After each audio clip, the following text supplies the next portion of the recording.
Springtime had come to the island of Sodor. Bertie the bus always looked forward to this time of year.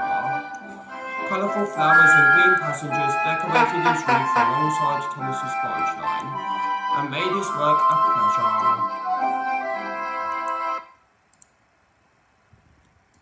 While the countryside was beautiful, the roads were not. Over the years, the roads had been worn down by the cars, lorries and buses, and the transportation industry decided it was time for the roads to be repaved. This meant there would be a lot of road work along the countryside bus routes, and detours made sustainable delays. The Fat Controller had modified the transportation to string, maybe. Very unsuspected abilities made it quite a headache, maybe, especially for Bertie, who was used to being as regular as clockwork and right on time. Oddly, one day, Thomas the Tank Engine arrived at Knapford Station to take Bertie's passengers to the junction. He was in a very foul mood. "Bertie's been late too many times this week," he said. "If he wants to gallivant around the countryside all afternoon, then I'm going to let him make his connections himself." "It's not so bad," said his driver. "Don't be impatient, Thomas." But Thomas was impatient. He didn't like having to wait. Finally, Bertie rolled into the yard, red in the face. He took a moment to catch his breath as the passengers made their way to Annie and Clarabelle. "I'm sorry, Thomas. I was held up at the crossroads by the work crews. Just be glad that I'm a guaranteed connection," grumbled Thomas. "Next time I might leave you behind." And without another word, Thomas puffed out of the station, leaving a hurt Bertie behind.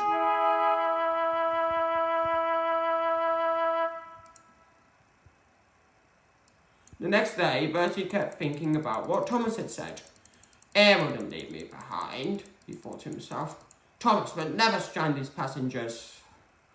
Then Bertie was horrified to see a long line of traffic just ahead. "Oh no, we're surely to be late now," Bertie wailed. All the while, Bertie kept muttering over Thomas's words. The traffic moved very slowly.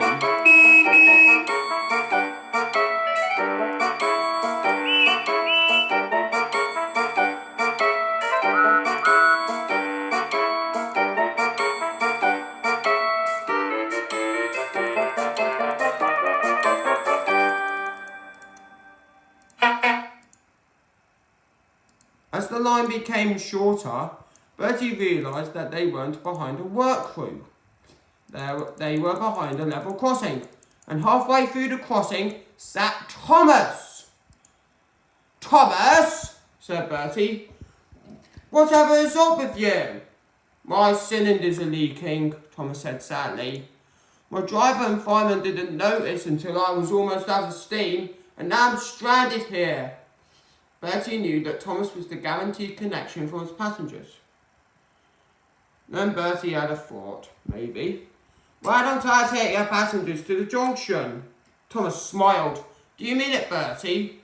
"Yes! Why pull and wait for another engine when I can drive the rest of the way here? It would take a little longer than it would by rail, but it can be done." Thomas and Bertie's crews agreed, and Bertie began his journey to the junction.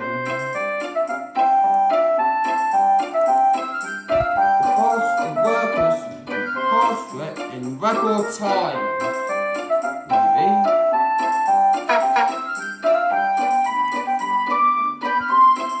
The passengers or workmen were all very pleased with Bertie and all said, "Thank you."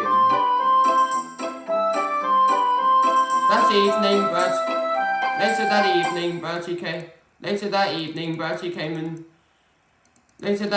Bertie came to see Thomas at the works. "Thank you for helping an engine out," said Thomas. "I'm not sure why you did it when I was so rude to you yesterday." "We've got to work together to keep the branch line running," said Bertie. Teamwork improves it," You're quite right. You're right on it there. You're right. You're right. You're right on it. You're right on it," said Thomas. Soon it was repaired.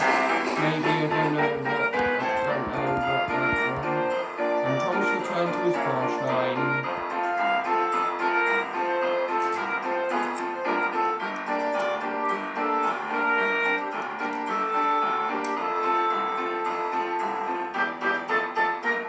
Thomas didn't complain about delays anymore because he knew that Bertie was the most reliable boss